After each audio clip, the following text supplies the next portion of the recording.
Ibrahim dibakar tidak mempan dalam api. Dari mana sumbernya? Ternyata itu seorang rabi Yahudi abad kedua Masehi, ya, Pirkir Rabi Eliezer menerjemahkan Ur itu Ur menjadi Ur. Jadi di situ dikatakan Ani Adonai Asher Hoshetika Me Ur Kasdim. Kejadian pasal 15. Akulah Tuhan yang telah mengeluarkan engkau dari Ur Kasdim. Itu firmannya kepada Abraham.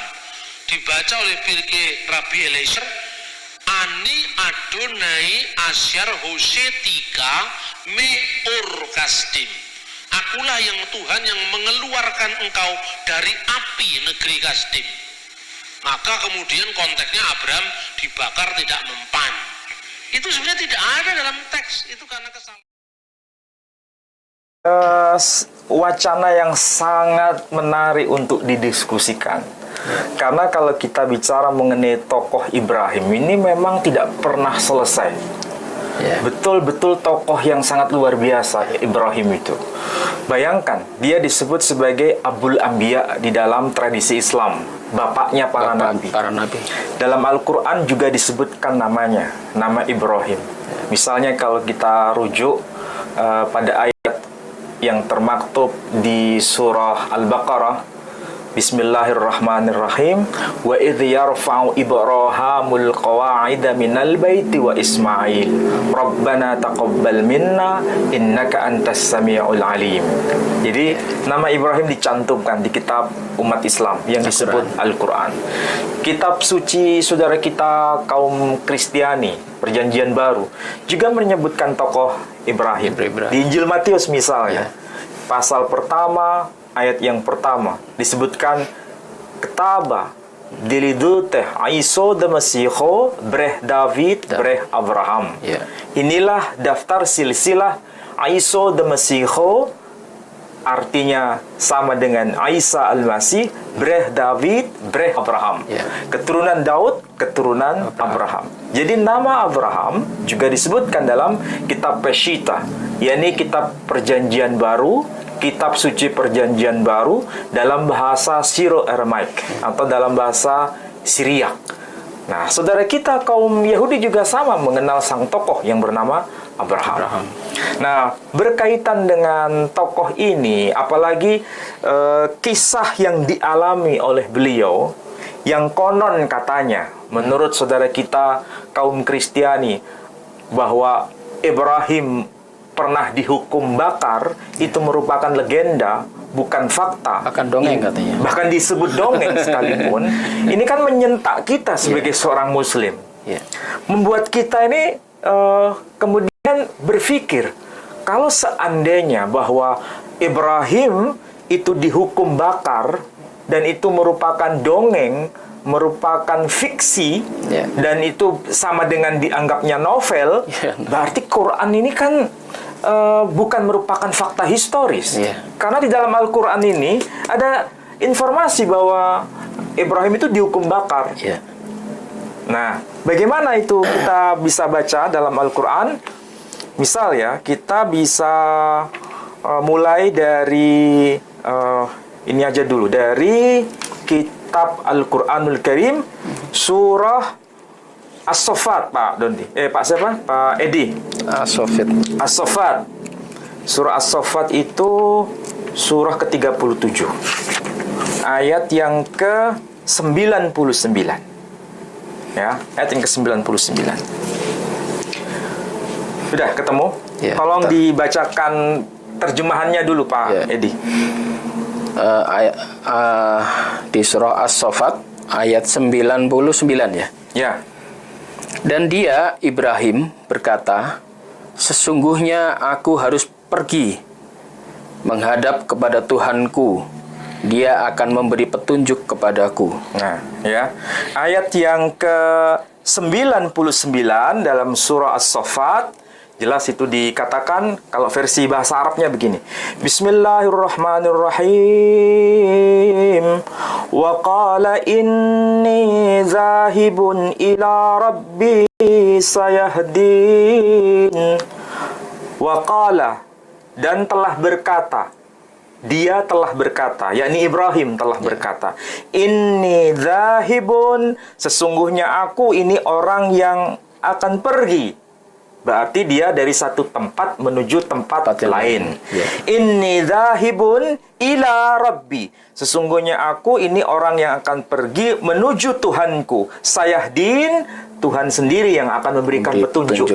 Ya, maksudnya Tuhan sendiri yang akan menunjukkan lokasi tempat hijrahnya beliau.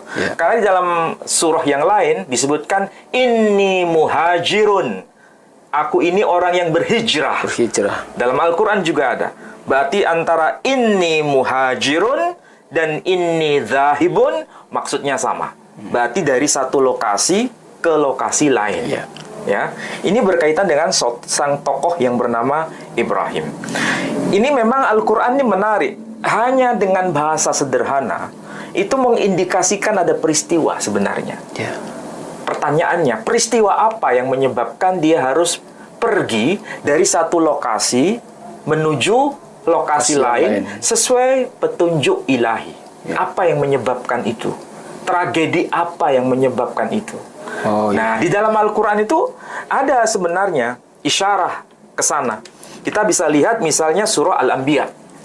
Surah Al-Anbiya.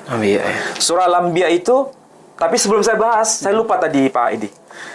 Saya mencoba untuk menelusuri dari tafsir yang ditulis oleh Imam At-Tabari mengenai ayat tadi, surah As-Saffat, surah 37 ayat 99.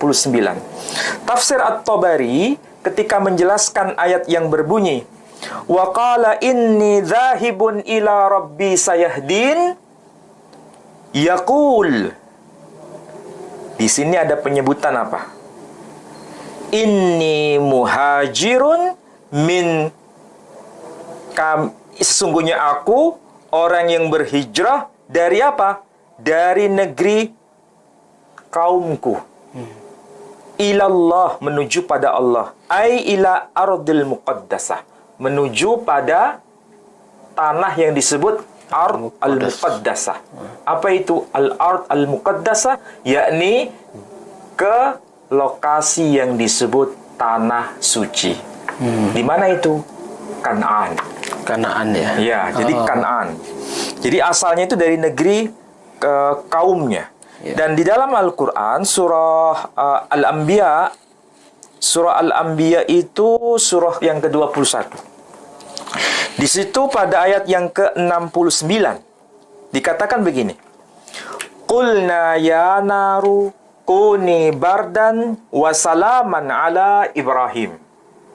Kami berfirman, maksudnya Allah berfirman, ya naru, wahai api, kuni bardan wasalaman ala Ibrahim. Wahai api, jadilah dingin dan jadilah keselamatan atas Ibrahim. Ini barangkali yang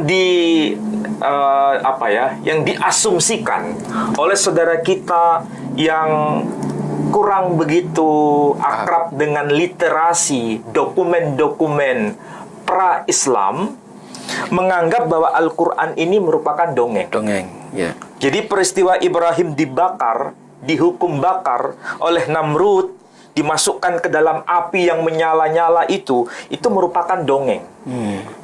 Dan logikanya atau konsekuensi logisnya, berarti Quran ini bukan merupakan fakta historis. Ini merupakan fiksi. Dan sama statusnya dengan novel. Kalau begitu, apa benar ini merupakan dongeng? Kalau kita sebagai Muslim tidak mungkin menyebutkan bahwa ini dongeng.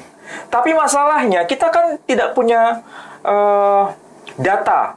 Sebelum kita membaca data pembandingnya. Kalau berkaitan dengan data Quran tidak cukup. Maka untuk mencari validasi kebenaran Quran bahwa ini bukan dongeng tapi merupakan fakta, jadi bukan fiksi tapi merupakan fakta, maka harus ada data pembanding di luar dokumen Quran, supaya orang yang berkata bahwa Quran ini merupakan dongeng tidak bisa terjustifikasi. Nah, dari mana kita bisa mulai? Dari dokumen Yahudi sendiri, karena itu adalah dokumen yang paling awal. Islam dan Kristen atau Islam dan Nasrani itu kan sebetulnya baru muncul belakangan. Sedangkan yang paling senior, paling awal itu adalah dokumen tradisi Yahudi. Maka mau tidak mau kita harus merujuk pada dokumen awal itu.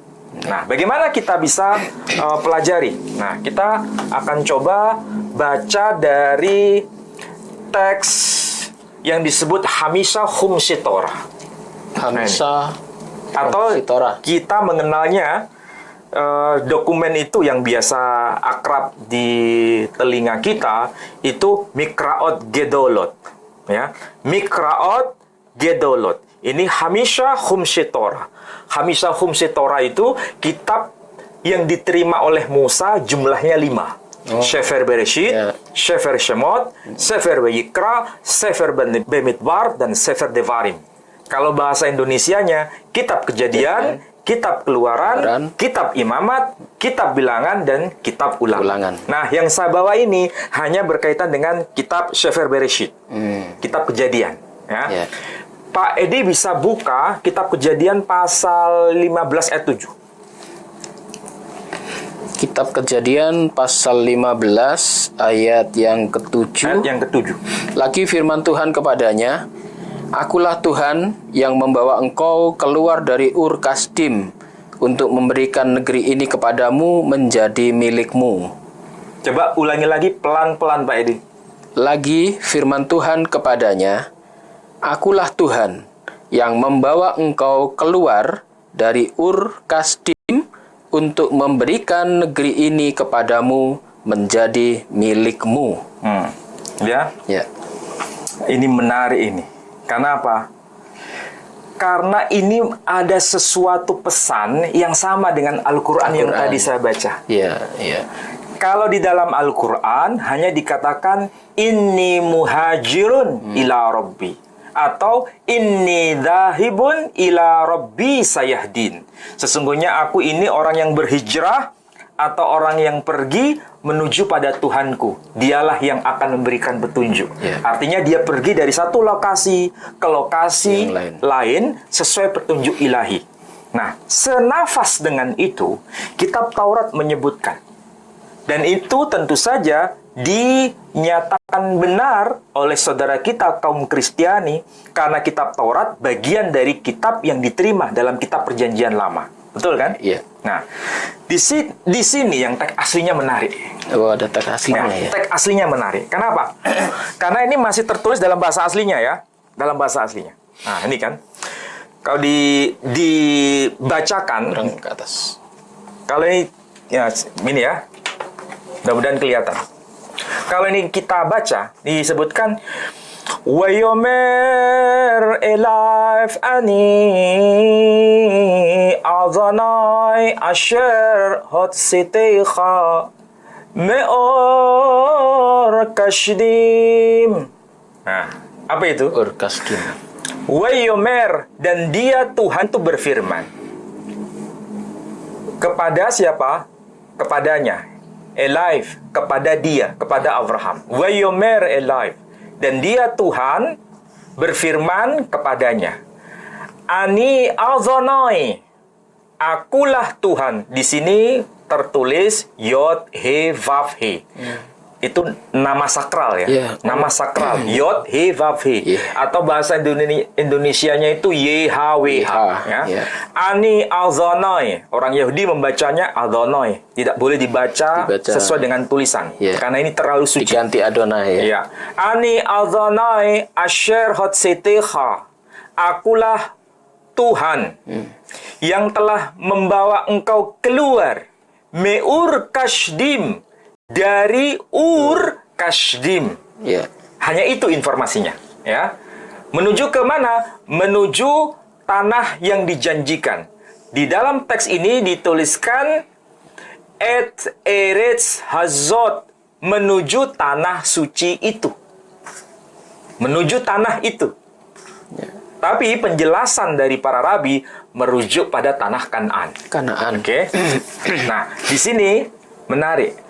meskipun di sini tidak ada penjelasan apa yang dimaksud dengan Ur Kasdim, ini biasanya saudara kita kaum Kristiani itu menunjuk pada nama kota, nama wilayah yang disebut Kasdim. Karena dipahami Ur di sini artinya negeri. Oh, Ur itu negeri. Atau kota. Ya. Ur.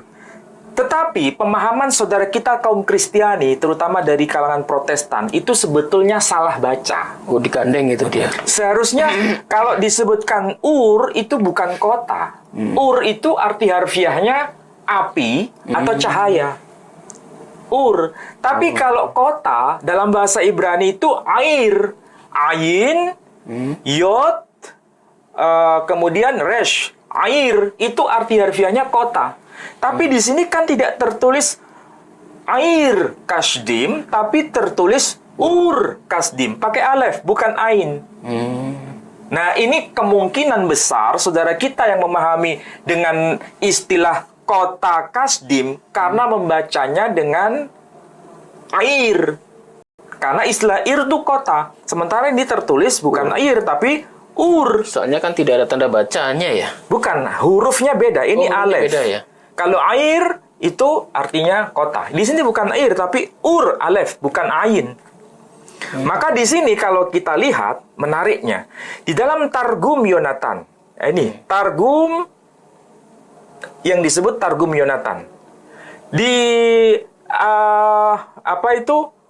ada informasi penjelasan yang semakin jelas apa yang dimaksud dengan Ur Kasdim. Di sini disebutkan ya, ada teksnya. Wa amar lah ani azonoi de efektak me'atun ura dekas dae. Maksudnya apa?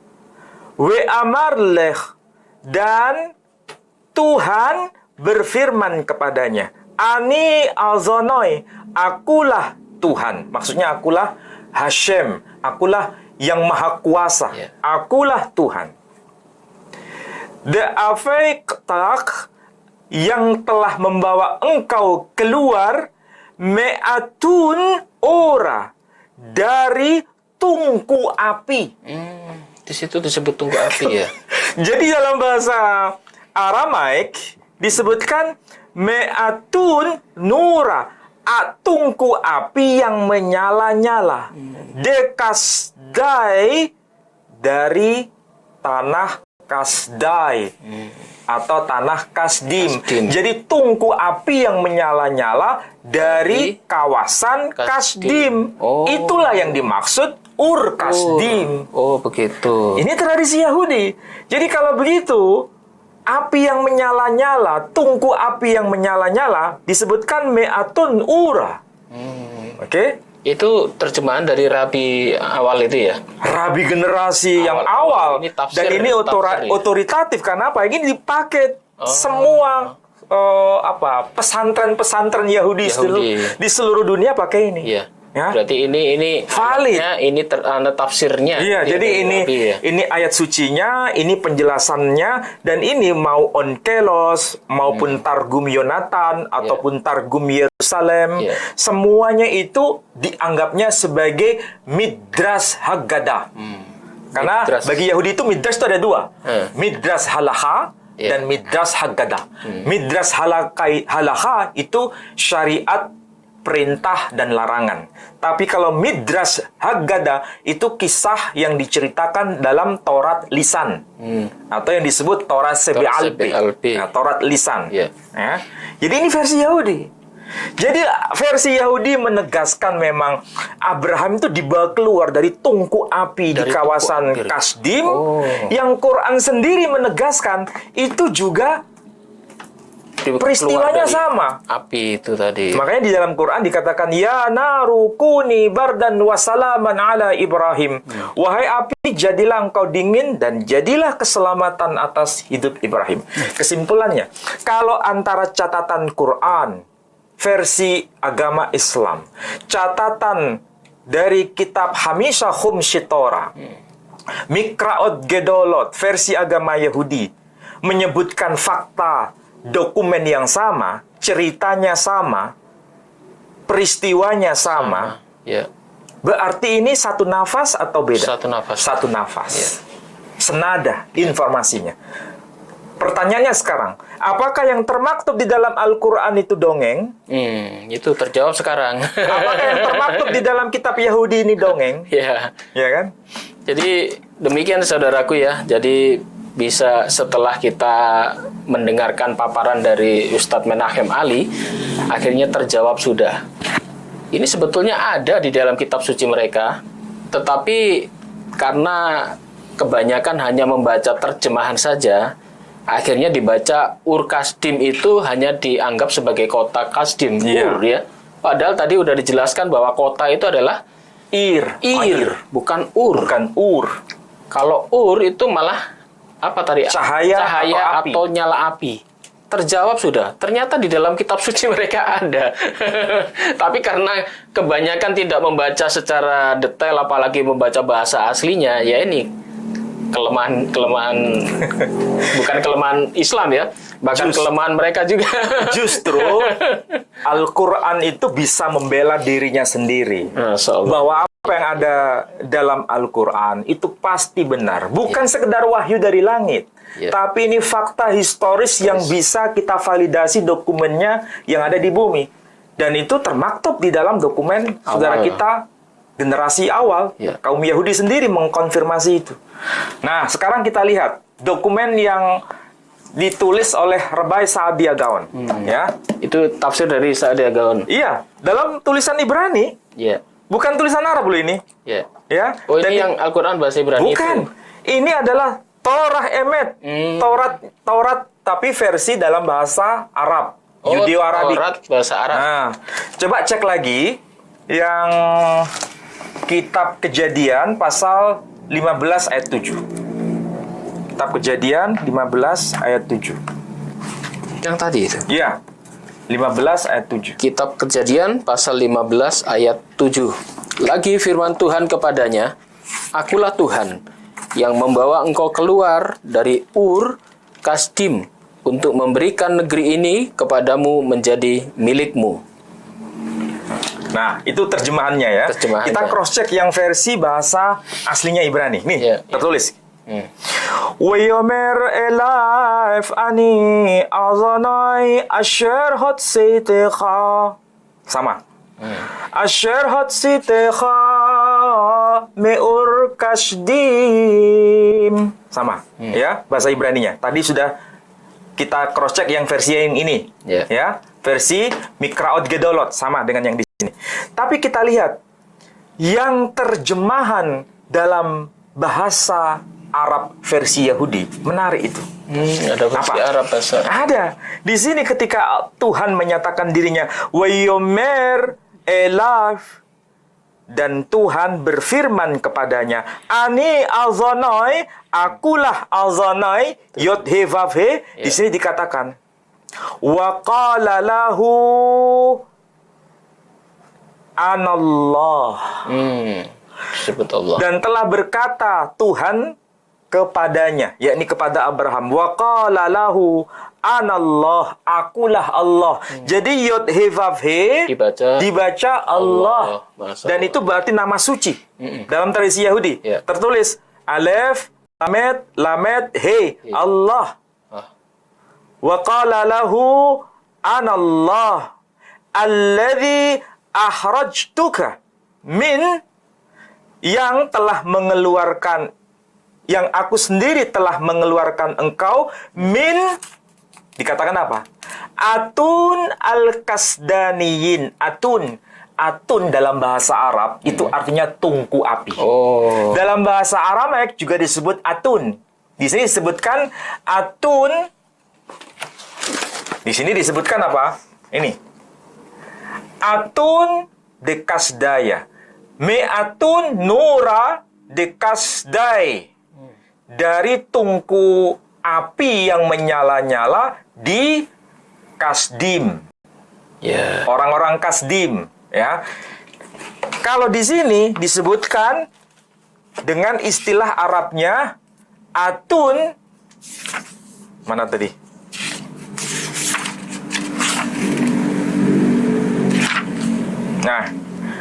Disebutkan alladzi akhrajtuka min, dan maksudnya yang telah mengeluarkan engkau, aku sendiri yang telah mengeluarkan engkau, min, dari Atun al-Kasdaniyin, tungku api orang-orang Kasdim. Jadi kalau begitu, memang Ibrahim itu dihukum bakar. Ya. Sebagaimana yang dikatakan di sini. Nah, yang lebih aneh lagi, ini saya bawa dokumen versi Kristen. Ya. Versi Kristen. Tapi ini versi Kristen Arab. Ya, versi Kristen Arab. Tertulis Al-Mawsu'ah Al-Kanisiyah Tafsir Al-Ahdil Qadim Syarah Likulli Ayah Al-Juzul Awal Sifr Ta'win. Ini kalau maksudnya itu ensiklopedi gerejawi. Tafsir kitab perjanjian lama, komentar ayat per ayat. Juz yang pertama, jilid yang pertama, kitab kejadian, Sifr Ta'win, At-Ta'win. Nah, siapa ini yang terlukis di halaman ini? Ini kan paus dari gereja Ortodok Koptik. Gereja Ortodok, Pak. Ini bukan gereja Protestan. Ya. Kalau gereja Protestan punya kesimpulan lain, silahkan. Saya tidak ikut komentar. Tapi kalau kita merujuk pada dokumen Ortodok Koptik di Mesir, ini namanya disebut Al-Baba Tuwadrus Athani. Disebutkan Baba al-Iskandariyah Wabatrik, mana ini? Al-Markusiyah. Namanya, ini adalah pemimpin tertinggi dari gereja al-Iskandariyah, gereja Ortodok Koptik di Alexandria di Mesir. Dan ini adalah dari gereja Al-Markusiyah, gereja yang didirikan oleh Markus sendiri. Apa yang tertulis di sini? Ini menarik. Ketika mengomentari, ada ungkapan apa itu? Ur Kaldaniyin. Ya, Ur Kaldaniyin disebutkan. Ur maknaha nur au lahab. Artinya cahaya atau api yang menyala-nyala. Disebutkan api yang menyala-nyala au lahab. Makanya kita mengenal surah apa itu? Al-Lahab. Ya. Abu Lahab. Tabbat yada abi lahabi wa tab. Ma aghna anhu maluhu wa ma kasab ila akhirih. Ini bicara mengenai siapa itu? Abu Lahab. Lahab itu artinya api yang menyala-nyala. Jadi Ur Kasdim, kalau bahasa Arabnya Ur al-Kasdaniyin, dimaknai atau diberikan pemahaman, penerjemahan Ur maknaha nur au lahab. Wahia Madinah sakanaha al-Kaldaniyun. Di kota inilah tinggal orang-orang Kaldea. Jelas di sini. Ini gereja apa? Gereja Ortodok Koptik. Masalahnya, kalau Yahudi mengakui bahwa Abraham itu dihukum bakar di api yang menyala-nyala. Quran menyebutkan bahwa Ibrahim dihukum di api yang menyala-nyala. Sementara Kristen Ortodok Koptik juga mengatakan itu adalah api yang menyala-nyala. Bagaimana mungkin ada orang yang berkata bahwa Quran itu dongeng? Iya. Jadi sebetulnya, apakah dokumen Ortodok itu dongeng? Apakah Quran itu dongeng? Apakah dokumen Yahudi itu dongeng?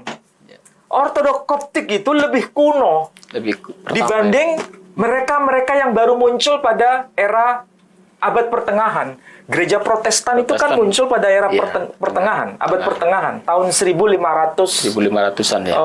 44 berapa gitu. Yang jelas itu abad pertengahan. Bagaimana mungkin bisa membantah dokumen yang lebih awal seperti ini? Ini bukan hanya dokumen Yahudi, dokumen Kristen juga menyebutkan hal yang sama. Cuma masalahnya pernah nggak membaca dokumen ini? Ini kan dokumen dari gereja Ortodok Koptik. Dan yang memvalidasi adalah Al-Baba Tuwadrus As-Sani. Ini fakta real. Jadi bagaimana mungkin dianggap itu sebagai dongeng Quran itu? Saya berkata begini, supaya kita ini kalau berbicara itu berdasarkan fakta. Ada data yang bisa kita validasi. Kalau seandainya kita hanya membicarakan Quran saja, orang boleh berkata, itu kata Quran. Saya tidak percaya dengan Quran. Ya. Tapi ketika orang itu disodorkan dengan dokumen data Yahudi, bagaimana mungkin bisa dibantah? Apalagi dokumen dari gereja Ortodok Koptik. Bagaimana mungkin bisa dibantah? Apakah mungkin berkata, dokumen gereja Ortodok Koptik dipengaruhi Islam? Nggak mungkin. Dokumen Yahudi ini dipengaruhi Islam. Nggak mungkin itu. Kan tidak mungkin. Ya. Islam itu baru muncul setelah adanya Ortodok Koptik. Ya. Ortodok Koptik itu lebih awal. Generasi abad pertama. Mula-mula itu. Sementara Islam itu abad ke-7 Masehi. Jaraknya itu 700 tahun. Bagaimana mungkin dokumen gereja Ortodok Koptik dipengaruhi oleh Al-Quranul Karim? Ya. Ya kan? Ya. Nah, saya kira itu jawaban yang bisa saya sampaikan. Alhamdulillah ya, saudara-saudaraku sudah terjawab.